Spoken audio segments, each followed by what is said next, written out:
What's good? What's good? We are back. Yours truly, the one and only Paul Pickett, host of the Paul Pickett podcast. Yes, I'm wearing the face mask, but as you see, why I'm wearing the face mask, Tar Heels all the way, baby. Before we get started, let me shout out some sponsors here. Don't forget this podcast is sponsored by none other than Promo Palace LLC or promopalace.biz. If you need online marketing promotions for your music, your product, your brand, or your service, please check out promopalace.biz. You see us scrolling below. Get marketing promotions at promopalace.biz. Do you dizzle?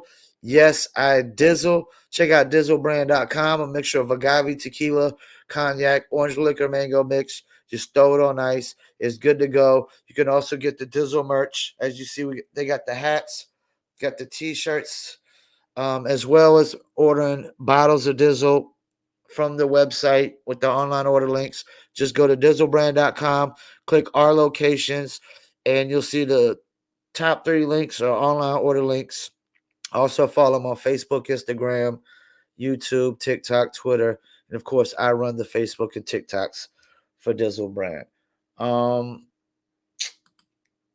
Before I get started, don't forget the video version of my podcast goes to YouTube, Facebook, Instagram TV, Rumble. As you see, the follow on Rumble button popped up. You know what I'm saying? So follow us on Rumble. And then we take the video and I stream it on three of my Twitter accounts: Twitter at Promo Palace LLC, Twitter at Paul P Podcast, and Twitter at Paul W Pickett. And then don't forget the audio version of this podcast goes to Spotify, Apple, Amazon, Deezer, TuneIn, Stitcher, Slacker, iHeartRadio, Player FM, Podchaser, Podcast Addict, and much, much more. All right, first things first, let me pull up NBA scores from last night. Philadelphia waxed my Charlotte Hornets. Knicks got beat by the Cleveland Cavs. Atlanta Hawks beat Brooklyn. Things ain't looking good for Brooklyn. Chicago got beat by Miami. And Golden State beat Utah. And Chicago and Utah are definitely two teams that are just plummeting. They're just falling further and further down the mix. All right, let's pull up the standings. I'm gonna give you my triple P's, Paul Power picks.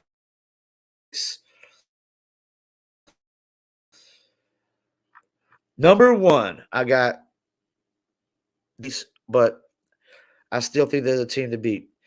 They're defending champs, and they're looking pretty healthy right now. Number two, I'm going with the Phoenix Suns. Chris Paul's back. They're a complete team. They're going the best team in the West. There's that. Number three, I'm going with the Miami Heat. Yes, I'm going with the Miami Heat. Number four, I'm going with the Memphis Grizzlies. I mean, they're winning games without Ja. They're they're loaded. They're stacked. And number five, I'm going with the Boston Celtics. So that's my top five Paul's Power picks on the Paul Pickett podcast, aka Triple P, aka Common Sense Podcast, your source for music, sports, politics, and more. First topic: Rams signed Bobby Wagner. It's a good look, man. I mean, the Rams are like the New York Yankees of the NFL right now. You got Aaron Donald on the line. You got Bobby Wagner in the middle.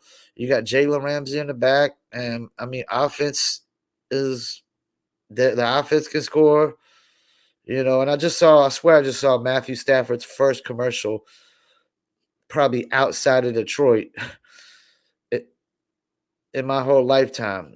So that it's crazy how the floodgates open up for commercials and endorsements. You win a Super Bowl, I don't care how good of a quarterback you were winning a Super Bowl. You're going to get endorsements and commercials after winning a Super Bowl. You're definitely going to get that. Definitely going to get that. Okay, let me get into the topic of the day. Oh, man. You know, I almost felt sorry for Duke fans last night. Almost. This was, I mean, this is one of the most important and exciting games in NCAA tournament in college basketball history. It was the first time the greatest sports rivalry ever met in the NCAA tournament, which is crazy. That's crazy. It's the first. It was going to be. It's Coach K's last run.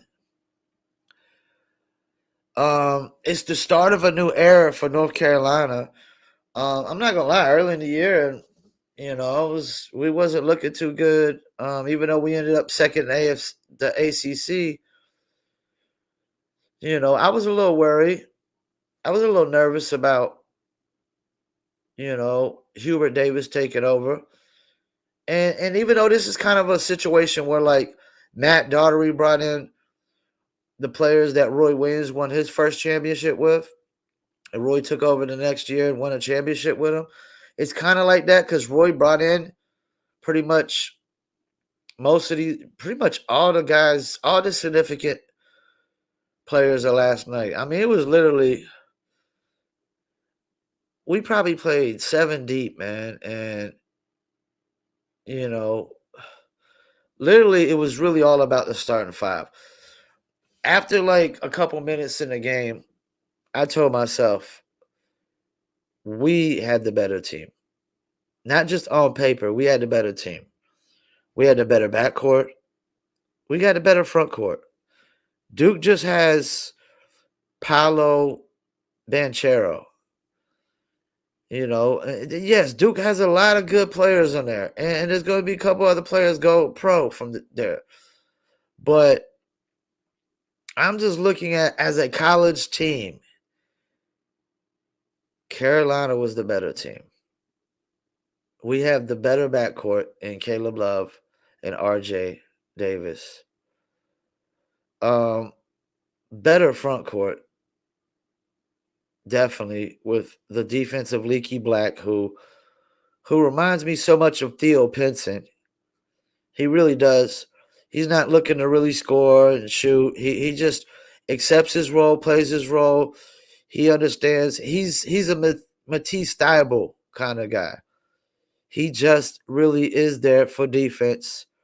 Badcott is, back-to-back games with 20-something rebounds. I think he broke Tim Duncan's ACC record for double-doubles. I mean, the guy is a double-double machine. He's a double-double machine. Brady Manick, we have never had a player like him at North Carolina. And that's the thing now I realize. We're starting to get transfers because he's a transfer from Oklahoma. We had Cam Johnson as a transfer. His brother now is playing for us, which he was. I don't think he was a transfer. I think we probably just brought him in, because after Cam played because Cam's been in the league for 2 or 3 years now. This is his second or third. I think this is Cam's 3rd year in the league now. Cameron Johnson, who plays for the Phoenix Suns, who's probably the best Carolina player in the NBA right now. Probably the best Tar Heel player in the NBA right now. I could be overlooking somebody, but I'm thinking right now he's the best Tar Heel player in the NBA right now is Cameron Johnson. Yeah, but so the better team won. I mean, the game was super exciting. It was a nail biter. I'm not gonna lie, I got nervous when Badcott got hurt. I kind of thought, oh man, that was gonna be the end of us. That was gonna doom us. Caleb Love, I gotta give it to Carolina, man. Caleb Love just has this look on his face like he's an assassin. Like he's gonna try to rip your heart out. You know what I'm saying? He just has this look on his face like he's not afraid of the moment. He's not gonna back down from the moment. Our whole backcourt is sophomores, which is very rare for us to have a sophomore backcourt that's really that seasoned. Now, as far as Kansas goes, I don't know who's got the, I didn't really pay attention to Kansas enough to see how good their team was. But this isn't the first time we'll play Kansas in a national championship. We beat them in a national championship before. We had Montrose and they had Ostertag. So there's that. But either way, it was a win-win for North Carolina. Because either way, we were going to have a North Carolina team in the championship. Both schools are on the same road, Tobacco Road. And I just truly believe the better team won. Duke might be deeper, but like as far as the starting fives go, Carolina had a better starting five, without a doubt. Without a doubt. I mean, like I said, besides Banchero, there just wasn't really any other guys on Duke that I seen was just like the take over the game kind of guys. It was just like they all had to play within the system, except Banchero. He was just like he's definitely going to be a good player in the NBA. And sometimes these players' games translate even better in the NBA because in college, there's no ball hogging at Duke and Carolina. There's no like ISO ball, and that's not happening at Duke and Carolina. No ISO ball like that. It's pass the ball, play within as a team. That happens at like small colleges, like real small Division ones, where like John Morant, school like John Morant went to, where he's it and there's nobody else on the team. You know, it's because even when Zion was at Duke, I mean, they was RJ and Cam Reddish were getting a ton of shots as well. So teams like that are always going to play within the systems, especially Villanovas and Kansases. None of these teams they're not for hero ball and ISO ball and nothing like that. I'm so proud of my boys, so proud of the Tar Heels. Um, I almost felt sorry for Coach K and Duke fans, but like I said, almost the better team won, man. The better team won. And that's the thing. Some of these Carolina boys they'll be playing next year. I mean, we might, who knows? Our backcourt might stay. RJ Davis and Caleb Love might stay next year. They might stay to the juniors, even though they probably can go pro. I'm pretty confident both of them can go pro. And how good they'll be a pro, I don't know. But, I like them both, man. Oh, drop my water. I like them both, man. Like, RJ Davis kept us in the game in the first half, and Caleb Love won it for us in the second. Yeah. I mean, because nobody else really scored a lot. Nobody else really scored a lot. And Puff Johnson, Cam Johnson's brother, he looks like his twin. He looks like his twin brother, man. I mean, he really does. He really does. So yeah, this is exciting. My boys are going to win. I'm sorry, Kansas, but Carolina's going all the way. We're gonna win it all. We're gonna add another championship to the championships we already got. I think we got 82, 93, 2000. We got 2000. I mean, we got at least 4 or 5 championships in my lifetime. Dean Smith has 2. Um, Roy has 2. Yeah, so I think it's 4. 4 championships in my lifetime. Um, we also got a championship, I think like in '56 or something like that too. North Carolina is the first Division I college basketball team to recruit an African American in Charlie Scott, which Dean Smith led the way to that. They brought in a shot clock because of Carolina and Dean Smith in the 4 corners. We put just as much players in the NBA, if not more, than any school in college basketball history. We put the greatest basketball player ever played for North Carolina. James Worthy, big game James Worthy, finals MVP. I mean, Rasheed Wallace, champion. I mean, we put Jerry Stackhouse, led the league in scoring a year or two. We put out a lot of good players, man. Brad Daugherty, Kenny Smith, 2-time champion. You know, North Carolina's just put out a lot of great players. A lot of great players, man. So proud of my boys. You know. Sorry, Duke. Maybe next year or maybe never again. Who knows? I want to get into this one topic. Where's it at? I got this topic. All right, here it goes. This is a music related topic. And before we get into it, click that like, subscribe, all that good stuff. Also, don't forget, this podcast sponsored by Promo Palace LLC at promopalace.biz. Get marketed promotions at promopalace.biz. And do you dizzle? Yes, I dizzle. Check out dizzlebrand.com. All right, I saw this topic that Tom McDonald was doing, and also the guy that raps with him. I want to say his name is Adam Calhoun or something like that. I could be wrong, but Tom McDonald. They were talking about how they sold more physical copies of their album right now than anybody's album that's out for this year or whatever. Even more than Kanye. And I was sitting there thinking, why the hell or when the hell did Billboard stop counting physical copies in the first place? Just because most albums are bought digitally, it doesn't mean that every single album on the planet or from every single artist is bought digitally. Now, if anything I know about independent artists, that means a artist who's not signed to a major label like Sony or Universal. They might be signed to an independent label that has a distribution situation. But yeah, artists are signed to independent.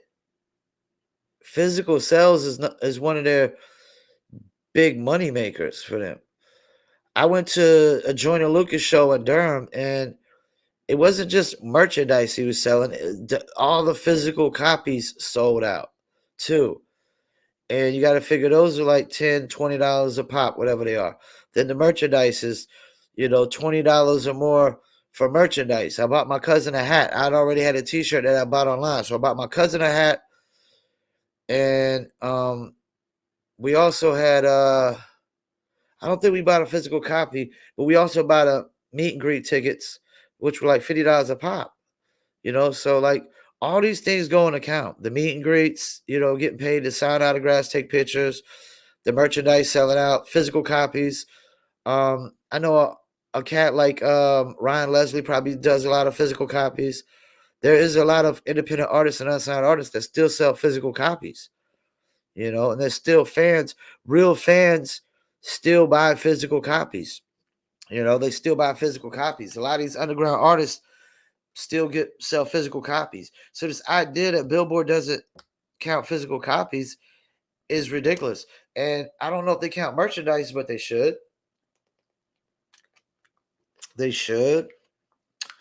Because if your artist selling a lot of digital downloads, but you ain't selling no merchandise, how like die hard really is your fan base? Sitting to tell you, Joyner Lucas. You know what's crazy? I watched Joyner Lucas. He said it was one of the smallest shows of the tour. It was probably 150 people in there at Durham, and I literally watched this guy probably make $5,000 to $7,000 off of 150 people. $50 for meet and greets. There was at least 50 people paid for meet and greets. That's That's $2,500 right there. Not counting the other 100 that probably paid, 10 to 20 a ticket. So that's another 1,000 to 2,000 right there. That's $3,000 to $4,000 right there. And then he sold out all the CDs and all the merchandise. So this is why Tom McDonald was explaining why Billboard doesn't count physical copies. And when I heard this, I was like, Billboard is so pathetic. It's because they use a third-party company to collect all their data. Billboard doesn't even do the work themselves. They're like a pack of hyenas. I was watching The Way of the Cheetah the other day. 5 cheetahs kill a antelope, and 2 hyenas run off the cheetah and start eating up the deer. But then 2 lions run off the hyenas. Like cheetahs are such the laziest creatures on earth. They let everybody do all the work, and then they come and try to steal your food after you did all the work. That's what Billboard's doing here. Billboard is literally letting a third-party company dictate and collect the data for them. They don't even dictate their own business. That's so lame, man. You don't even dictate your own business because you letting a third-party company dictate the data. And physical sales should definitely be counted because all independent artists they're using physical sales as a big part of the income, man. And that's the thing. This is preventing Tom McDonald, and I think his name is Adam Calhoun, from basically charting probably number 1. And what was crazy is Tom McDonald said he only does physical copies. He's never done digital. He's never put his album out digitally. And that's how fan base works. That's why fan base dictates everything in the music business and the consumer business. So Tom McDonald said he only put out physical copies. Now, Adam Calhoun only put out digitals. He never put out physical copies. So what they decided to do is both. They decided to do both this time because they did a joint album together, right? So they sold a shit ton of physical copies, which Adam Calhoun is never even typically does. And then they got a nice amount of digital downloads and sales or streams as well. Because that's the thing. So many streams count as album sales or single sales. So the fact that Billboard is not counting physical sales is crazy to me. Why would they ever stop? Just because, physical sales is dominated by digital, it doesn't mean that it's totally irrelevant and it's totally, no more physical sales going on. Because that's even like wax is coming back. There was a time when you used to go to every record store and there was wax everywhere. There was a whole section of just wax after wax after wax, just records after records after records, man, in a whole section of the store. And then and that's when it was just cassettes and records. And then CDs took over cassettes, which made it kind of more digital, but it was still physical copies. It was still physical copies. Because that's what people are buying as physical copies is CDs still, And then you had digital downloads, which would be like you give people little cards and they buy the card and they use the card, they scan the card or a code or whatever, and they could just digitally download it. But yeah, this is really crazy to me that Billboard doesn't count physical sales. It definitely kind of shows you that the game is rigged, that Billboard is rigged. They don't even control their own data. They're letting third party, control the data, which is crazy to me. But I thought it was very interesting video that Tom McDonald had, basically, talking about one of the scams in the music industry, because basically they're selling more physical copies. That's the thing. They actually have proof.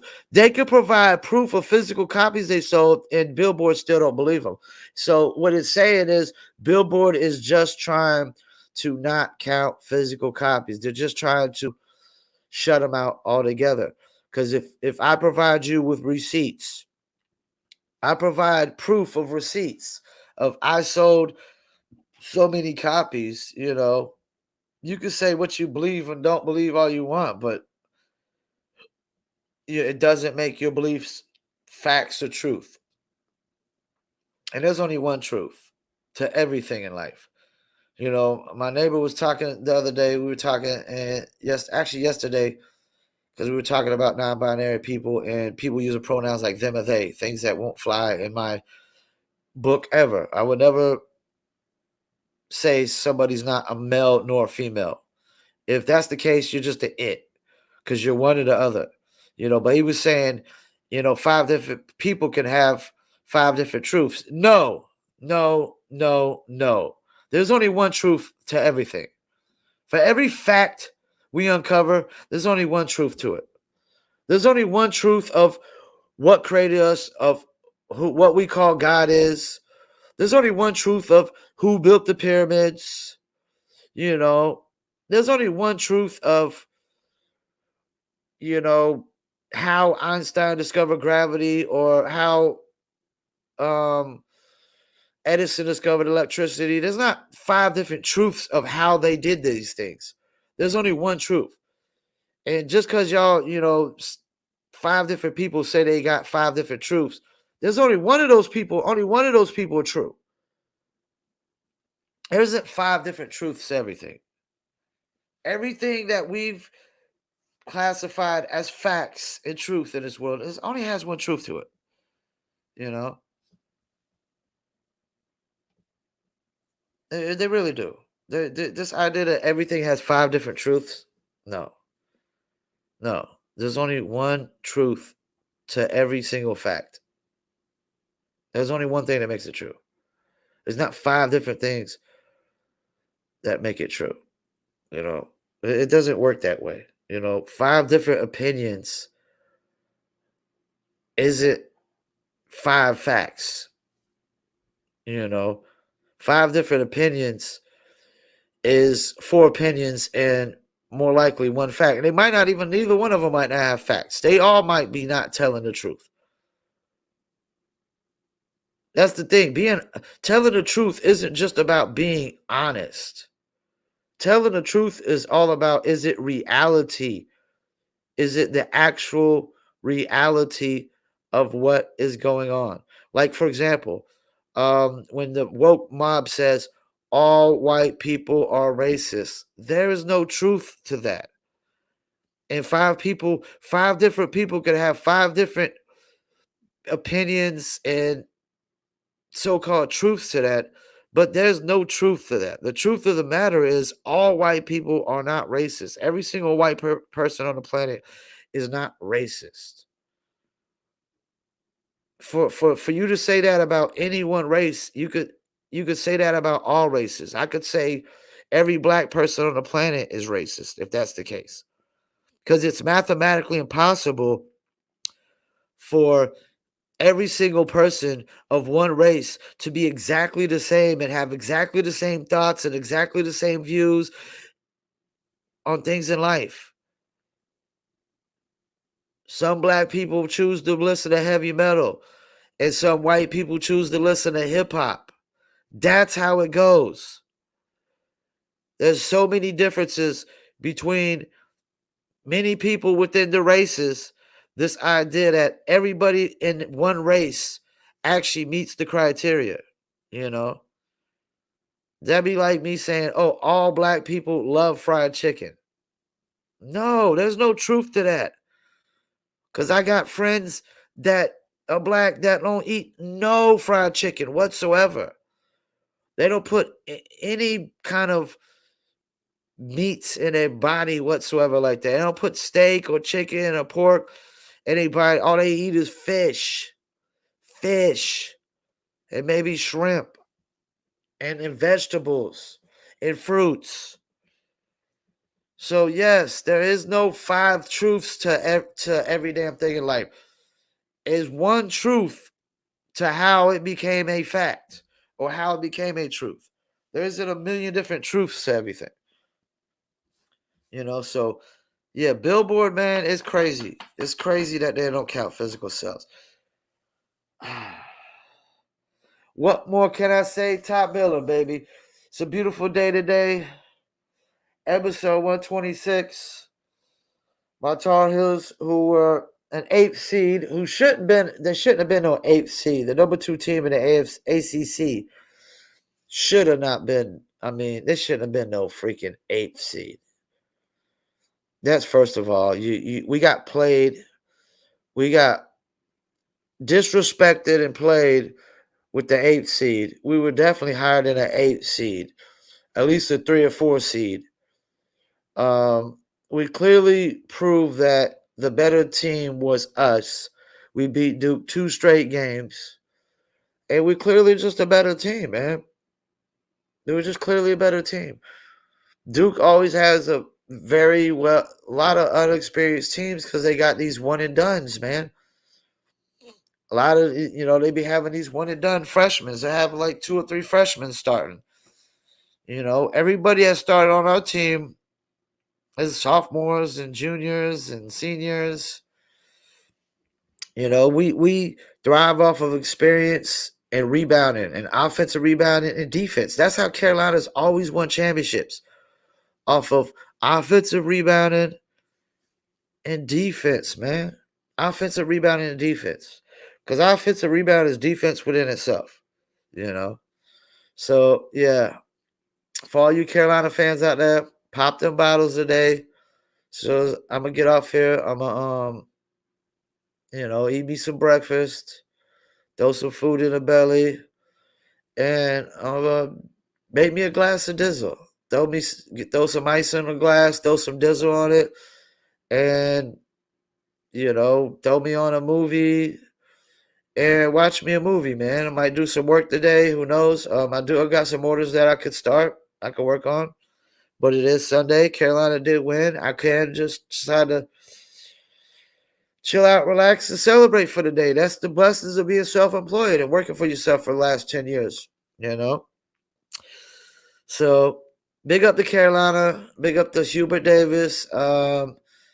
Big up to all the Tar Heel fans. Big up to Duke, man. Duke played a hard-fought game. If we would have lost, I wouldn't have been so upset. I mean, because they played their heart out. You could tell that they really wanted to win. I saw more emotions in them losing than I did RJ Barrett and Zion and Cam Reddish. And this team got further than them, you know. So there's that. And this is Coach K's last year. You could tell he was highly disappointed and upset. And I commend Coach K for the interview because I knew they were trying to hit him with questions of him retiring and how he felt. And he just really felt it wasn't about him right now. It was about his players and just getting them over this emotional hump and still preparing them for the NBA, the ones that are going. Because, of course, Paolo Banchero is definitely leaving. None of these one and done stay. None of them stay anymore, you know. But big ups to Coach K. Great career, long career. I don't know that Duke basketball is going to be the same without him. Carolina, we've had a stint with Matt Daugherty where we kind of started to fall in, plummet for a little bit, but then Roy Williams got us back to the promised land, and Hubert Davis is. I'm just so impressed for the job he did, and I thought Hubert Davis was the first coach to get to the Final Four, and he's not, the first coach to win a championship his first year either. But this would be great for Carolina. For any doubts, any nervousness that any Carolina fans might have had, going forward. Like, this is the thing. Even if Hubert Davis doesn't win a championship, we don't. Like, if we lose this championship and we don't go back, I'm just still impressed. I'm impressed with Hubert Davis. This is why I'm so impressed. This is what's really impressive about Hubert Davis. He decided to do things his way, not the Carolina way. He decided when he was going to coach this team, he was going to coach this team the Hubert Davis way, not the Carolina way. And I said even myself, maybe we should bring somebody in that was a non-Carolina guy to keep going for it. But Hubert Davis is he's gonna change the tradition. He's gonna change the Carolina traditions. He's gonna start doing his thing, do it his way, not the Roy way. Because Roy did it the Dean way. Guthridge did it the Dean way. So everybody before Hubert did it the Dean way. And Hubert is doing it the Hubert way. And I commend that. Being like, that's the thing. As a coach, you got to have your own identity too. You got to stand on your own 2 feet and have your own identity, you know. So, yep. I want to thank y'all for tuning in. Episode 126. You know, Carolina Tar Heels just beat Duke. We go in the Final Four. We go to that championship. We're gonna play Kansas. Sorry, Kansas. This is as far as y'all go. The buck stops here. North Carolina's gonna bring the championship home back to Tobacco Road, man. And like I said, even if we was to lose this game, I couldn't be more proud of Hubert Davis. I couldn't be more proud of my Tar Heel basketball team. That's the thing. When you come to Carolina, when you put on that Carolina blue Tar Heel jersey, you better give 100%. You better give it your all, because if not, you gotta go like Larry Drew and transfer to UCLA. Larry Drew and the Twins, you gotta transfer on out of here. Clifford Rozier, transfer on out of here. You know, you gotta give it your all. And if you're not gonna play, you come in as a freshman and you're a one and done, and you're not gonna give it your all. You gotta go. Straight to the NBA. Get out of here, because in Carolina, you got to give 110%. You got to play hard on both ends of the floor. You can't take a night off of not playing on both ends of the floor when you come to Carolina. We will not tolerate it. We will not allow it. We are like the Miami Heat of basketball. We're like those goons from Dade County, man. We will not tolerate slackers. We would not tolerate slackers in North Carolina Tar Heel basketball. Forever, ever, forever, ever. Oh yeah, let me get to my last topic before I get off here. I saw a video of Tony Rock. Oh, it was so hilarious. He actually did the show in Raleigh, North Carolina, and it was so funny. Like at the beginning of the show, he was like, "Look, if you have a problem with anything that I say here tonight, you can only do one thing and one thing only about it. Absolutely nothing." He said, because if you come up on this stage, he said, this ain't the motherfucking Oscars. And if you come up on this stage, the only thing you're going to be nominated for tonight is these hands, these fists.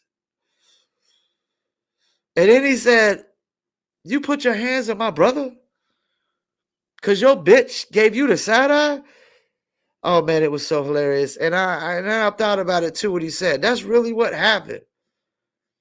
Because the chump Will, whose wife cheated on him publicly with August Alsina and embarrassed him, gets the side eye and feels like he's got to go stick up for his wife. First of all, I'm not defending no woman that the whole world knows cheated on me. If I do that, shoot me, get it over with. I am not defending no woman that the whole world knows cheated on me. And second of all, I'm not defending no woman that I know cheated on me. Even if the whole world didn't know, I don't care if a single person knows. If I know she cheated on me, that bitch is not getting no defense from me. She better defend herself or go find a man to defend it. Once you cheat on me, it's over. We have no connection, no relationship, no love, nothing. It's over. It's done. You're dead to me. I don't care if I have a kid with you. If you cheat on me, I want nothing to do with you whatsoever after that. We're done. And no, I won't keep it civil for the sake of the kid. You cheat on me and fuck you. I could care less what the hell happens to your ass. I don't care if I run into you at a club and you get beat up. I'm going to watch you get beat up. Because you cheat on me, I don't have no responsibility to you as a person no more. If I have a kid with you, I got a responsibility to my kid. But as far as you go, no responsibility to you. You know? And Another thing, Black China. Like I saw Black I saw the Breakfast Club. This pissed me off and got under my skin so much. This is the problem with the motherfucking world today with relationships and divorces. This is why every man should have a prenup when he gets married. This is why every woman shouldn't just get custody of the kid. So Black China posts on Twitter basically, I had to give back 3 of my cars today. Oh, whoopee doo. You got 4 or 5 cars and you had to give back 3 of them. Like, I'm supposed to feel fucking sympathetic for your ass. For your little crybaby ass, you got 4 or 5 cars and you had to turn 3. You had to give back 3 of them. Whoopee fucking do. What about the other 2 or 3 cars you still got? Really? Really? We're supposed to feel sympathetic for you. You got 5 or 6 cars and you had to give back 3. Whoopee fucking do. Some people can't even afford one fucking car. So there's that.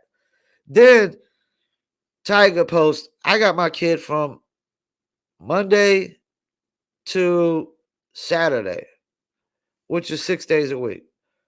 And I pay $40,000 a year in my kid's school. Why the hell would I pay child support? Exactly. Why the hell would any man pay child support when he keeps the kid 6 motherfucking days a week?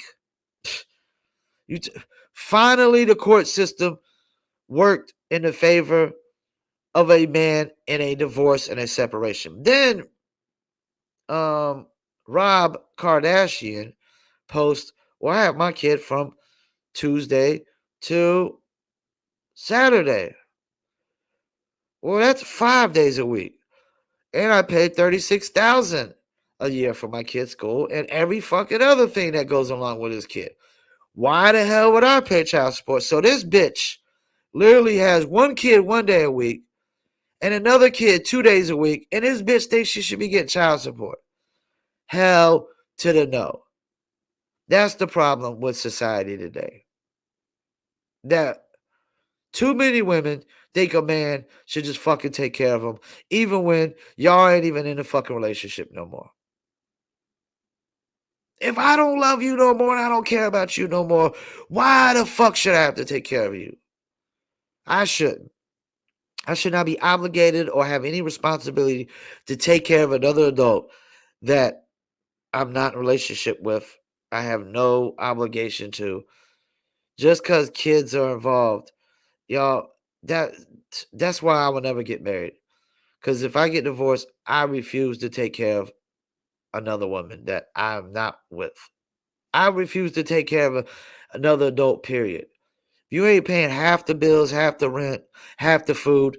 We can't be in a relationship. It ain't 50-50. It's 70-30, 80-20, 90-10, 100% zero.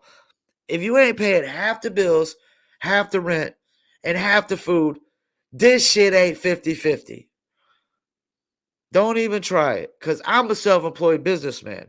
And ain't no way in the business world do I pay 70% of the rent, 70% of the bills, by 70% of the food, and it's a 50-50% fucking relationship.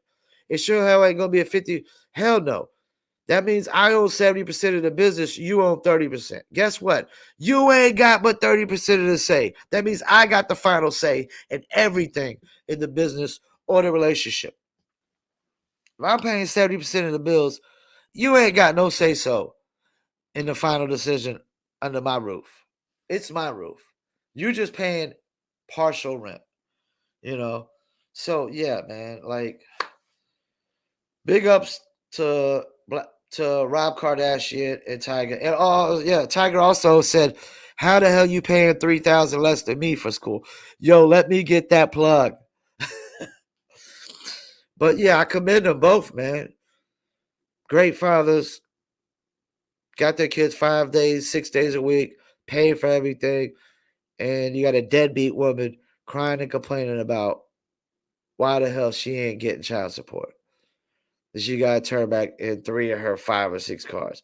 I would never feel sorry or sympathy for a person that owns 5 or 6 cars and talking about, I had to turn in 3 of them. Man, shut the hell up with your little crybaby bitch ass. When most people can't even afford one damn car. and you crying because you had to turn in 3 of them jokers, man. If I heard of some spoiled, rotten, privileged shit in my freaking life, and Will Smith, that's another person who's privileged, got more privilege than a motherfucker. Because if he would have did that shit in any other public setting, Will Smith would have been locked up. He'd have been escorted out. The fact that they try to escort him out and he wouldn't leave.